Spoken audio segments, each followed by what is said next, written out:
En este vídeo, en Sala de Matemáticas, enunciaremos y demostraremos el teorema del coseno. Teorema que, al igual que el del seno, se aplica a cualquier tipo de triángulos. Y dice que el cuadrado de un lado de un triángulo es igual a la suma de los cuadrados de los otros dos lados menos el doble producto de ellos por el coseno del ángulo que forman. Matemáticamente, expresado en términos de estas asignaciones a ángulos y lados, tendríamos que el cuadrado de un lado cualquiera, por ejemplo el A, en un triángulo es igual a la suma de los cuadrados de los otros dos lados menos el doble producto de esos dos lados por el coseno del ángulo que forman. El ángulo que forman B y C es el ángulo A. Por lo tanto, cuando calculamos el cuadrado del lado A, el coseno que interviene es el de su ángulo opuesto, A mayúscula.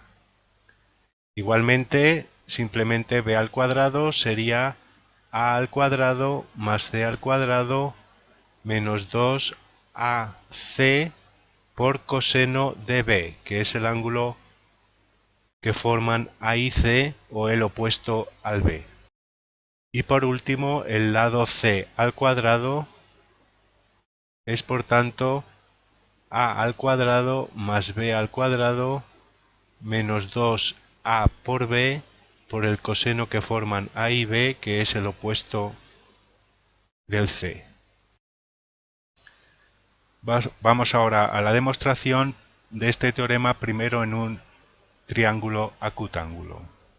Desde un vértice, por ejemplo el C, trazamos la altura perpendicular al lado opuesto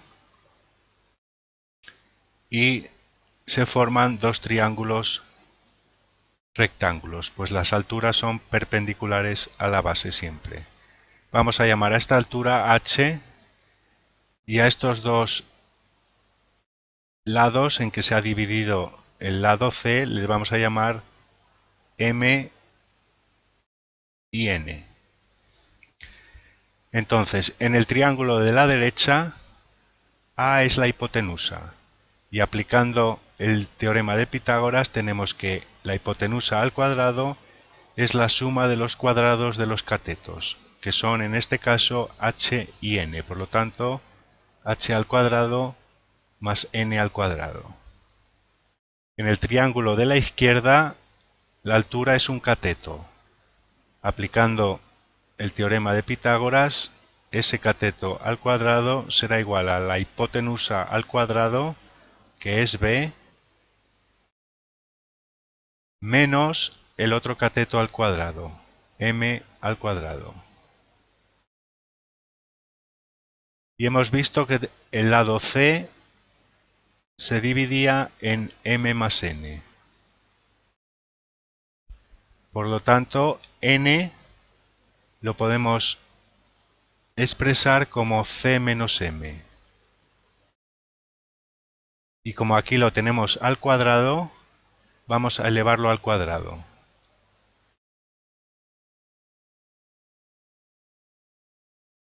Por tanto, tenemos cuadrado del primero, c al cuadrado, más cuadrado del segundo, m al cuadrado, menos dos veces el primero por el segundo.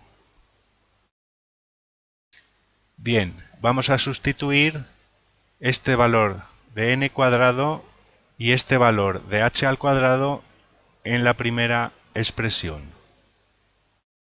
Tenemos por tanto que h al cuadrado, que es, a al cuadrado, que es h al cuadrado más n al cuadrado, es igual a b al cuadrado menos m al cuadrado y más n al cuadrado, que es c al cuadrado más m al cuadrado menos 2c por m. Podemos simplificar, pues m cuadrado y menos m cuadrado se anulan. De manera que nos queda que el lado a al cuadrado es b al cuadrado más c al cuadrado menos 2 por c por m. Y vamos a ver qué es m. En el triángulo de la izquierda, m es el lado adyacente al ángulo A. Por lo tanto, el coseno de A, que es por definición adyacente partido por hipotenusa, m partido por b. Por lo tanto, despejando m, tenemos que m es el producto de b por el coseno de A. Por lo tanto, sustituimos aquí y tenemos b al cuadrado más c al cuadrado menos 2 veces c por m, que es b coseno de A.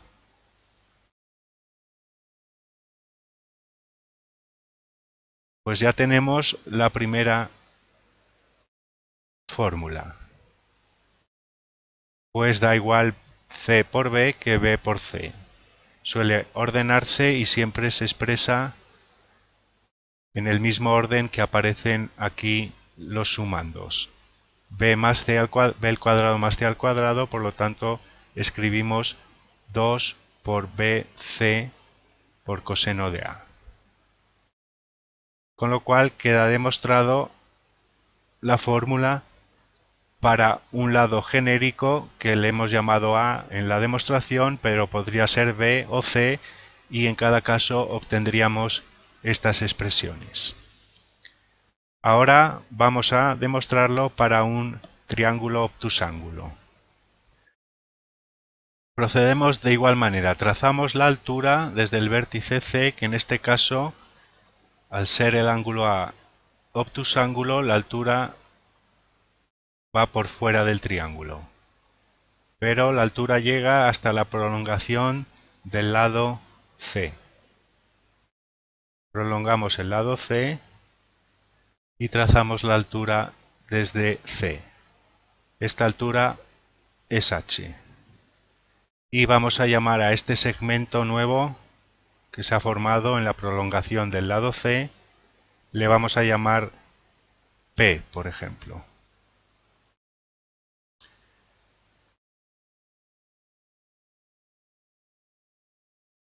Igualmente tenemos dos triángulos rectángulos, en este caso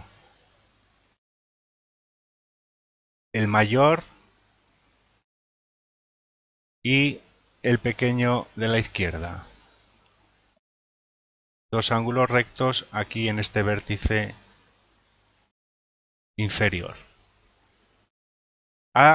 El lado A es la hipotenusa del triángulo mayor. Por lo tanto, según el teorema de Pitágoras, la hipotenusa al cuadrado es la suma de los cuadrados de los catetos, es decir, cateto h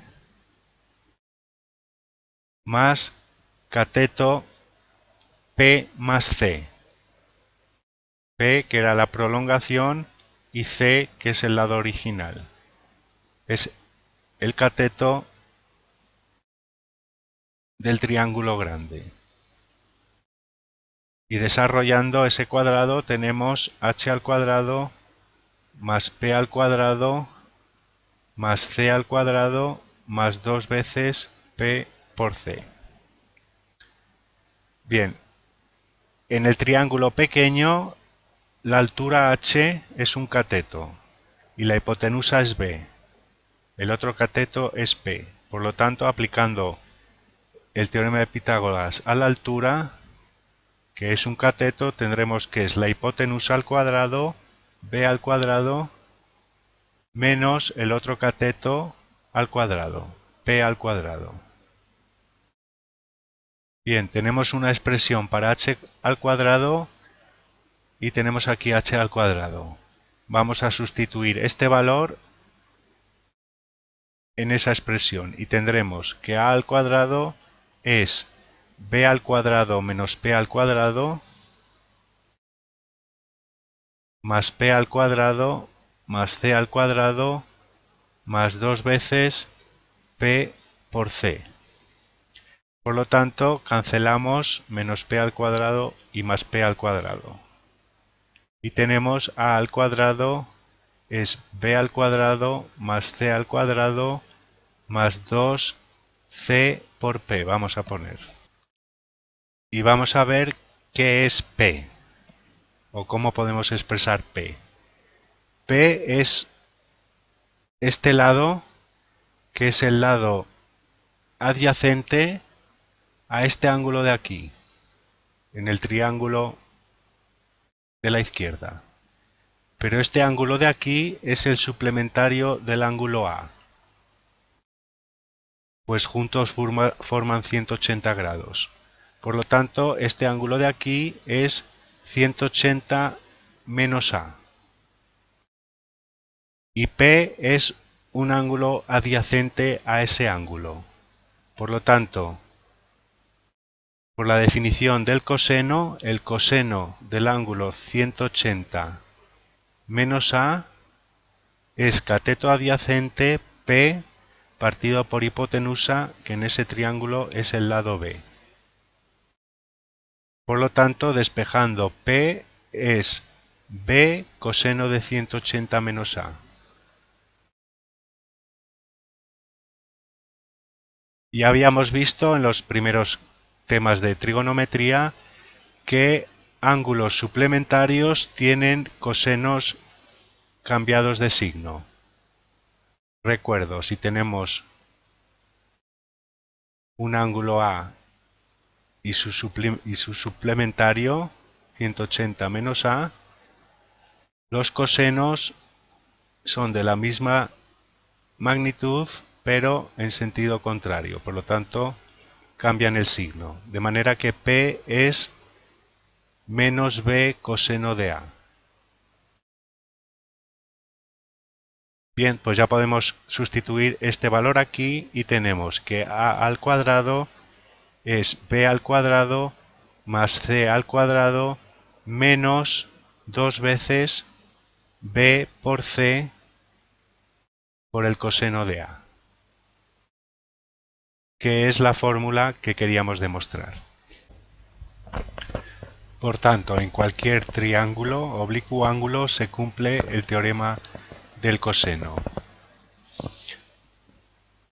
Podemos interpretarlo como una generalización del teorema de Pitágoras, el teorema del coseno. Pues hasta esa parte que señalo, es decir, hasta la suma de los cuadrados, eso es el teorema de Pitágoras. Si fuera rectángulo el triángulo. Ese término negativo que incorporamos es la generalización al caso de que no sean triángulos rectángulos. Pues si fueran rectángulos observamos que los cosenos de esos ángulos, que serían 90 grados, coseno de 90 es 0 y por lo tanto desaparecerían esos términos y tendríamos simplemente el teorema de Pitágoras. En el próximo vídeo veremos por último el teorema de la tangente, que no es tan utilizado, pero también conviene conocerlo, y posteriormente ya haremos ejercicios de aplicación de los tres teoremas seno, coseno y tangente.